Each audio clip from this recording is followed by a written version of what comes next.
Tehran এখন শোকের রাজধানী।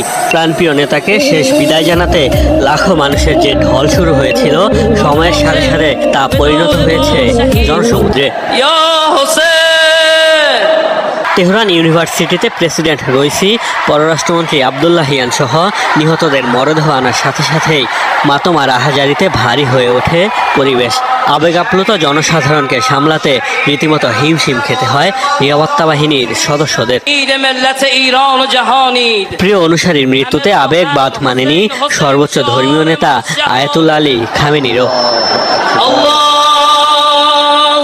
জানাজা ইমামতি করেন খামেনি। এ সময় নামাজের মধ্যেই কান্নায় ভেঙে পড়েন গার্ডিয়ান কাউন্সিল ও মন্ত্রী পরিষদের সদস্য এবং বিপ্লবী গার্ড বাহিনীর শীর্ষ কর্মকর্তারা।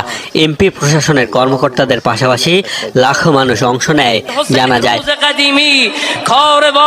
জানাজা শেষে প্রেসিডেন্ট